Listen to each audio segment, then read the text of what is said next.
Hello everyone, welcome to my channel. माझ्या चॅनलमध्ये तुमचं सर्वांचं स्वागत आहे.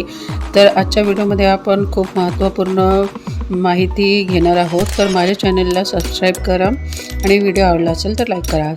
तर चला आज बघूया, कोणती महिला डोमेस्टिक व्हायलन्स ॲक्टच्या अंतर्गत कंप्लेंट फाईल करू शकते. हा प्रश्न सर्वांच्या मनामध्ये आलेला असेल. तर एक ॲक्ट बनवण्यात आलेला होता सरकारद्वारे 2005मध्ये, जो काही बनलेला होता protection of women's from domestic violence. तर हा ॲक्ट स्पेशली वुमन्ससाठी बनलेला आहे. ठीक आहे. याच्या अंतर्गत फक्त एक महिलाच कंप्लेंट फाईल करू शकते. तर एक महिला कोण असू शकते? काय तुमची आई तुमच्या अगेन्स्टमध्ये, एका मुलाच्या अगेन्स्टमध्ये केस फाईल करू शकते DV ॲक्टची? तर आन्सर आहे हो.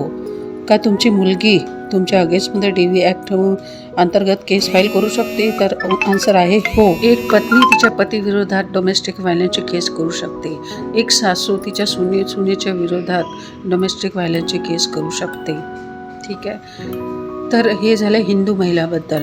तर ह्या ॲक्टच्या अंतर्गत एक हिंदू महिला किंवा कोणत्याही कम्युनिटीची महिला, मुस्लिम महिला असू द्या, कोणत्याही कम्युनिटीची महिला असू द्या, DV ॲक्टच्या अंतर्गत तुमच्या अगेन्स्टमध्ये कंप्लेंट फाईल करू शकते. तर विरोधी पार्टी कोण असणार आहे? रिस्पॉन्डंट पार्टी कोण असणार आहे? तर रिस्पॉन्डंट पार्टी एक महिला किंवा एक पुरुषसुद्धा असू शकतो. दोन्हीसुद्धा इन्क्लूड आहे. पण जेव्हा कंप्लेनंट म्हणून येते तेव्हा फक्त एक महिलाच एक कंप्लेनंट राहणार ह्या ॲक्टच्या अंतर्गतमध्ये. तर अशा प्रकारे एनी वुमनमध्ये ह्या सगळ्या वुमन कवर केलेल्या आहेत. ठीक आहे. Any woman who is or has been in a domestic or family relationship with the respondent and who has been subjected to domestic violence can file a complaint under this act for redressal of her grievance.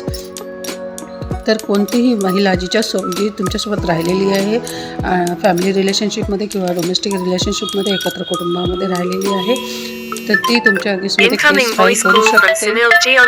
तर अशी complaint एक महिला केव्हा करते? जेव्हा तिच्यासोबत घरगुती छळ झालेला असतो. म्हणजे तुमच्यासोबत रिलेशनशिपमध्ये असताना तुम्ही तिच्यावर अत्याचार केलेला आहे, मानसिक शारीरिक अत्याचार केलेला आहे, त्या वुमनला जॉब करण्यापासून थांबवलेलं आहे, तिला घर खर्चासाठी पैसे देत नाही आहे, तिला पदोपदी अपमानित करत आहे तिच्या रंगरूपावरून, तिला मुलगी झाली म्हणून तिचा छळ करत आहात.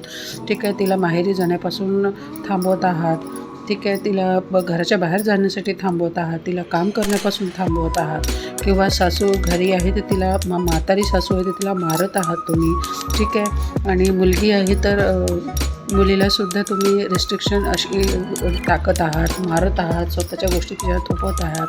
अशा प्रकारे झालेला आणि एक सून आहे तुमची, जी विडो झालेली आहे आणि तुमच्या घरी राहत आहे, सासरी राहत आहे, तिच्यावर तुम्ही अत्याचार करत आहात, मारपीट करत आहात, तिला पैशासाठी तंगी आणत आहात. तर हा सगळा डोमेस्टिक व्हायलन्समध्ये तुमची गर्लफ्रेंड तुमच्यासोबत लिव्हिंग रिलेशनशिपमध्ये राहताना तिच्यासोबत तुम्ही जर डोमेस्टिक व्हायलन्स करत असाल तर तेव्हासुद्धा DV ॲक्ट ॲप्लिकेबल होतो. डोमेस्टिक व्हायलन्समध्ये हे सगळे ॲक्ट जे तुम्ही करत आहात हे सगळं कवर होते. आणि अशा प्रकारे डोमेस्टिक व्हायलन्स झालं असताना तिच्यावर झालेल्या घरगुती छळाविरुद्ध एक महिला कॉम्पिटंट कोर्टमध्ये, ज्या ठिकाणी ती राहते, आता तर महिला कुठूनही केस फाईल करू शकते.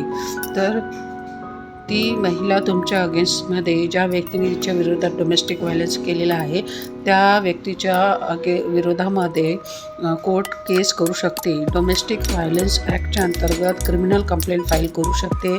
आणि तुम्हाला तुम्ही जर त्या कोर्टच्या समन्सवर नाही गेलात तर तुम्हाला खूप जास्त परिणाम भोगावे लागणार आहे.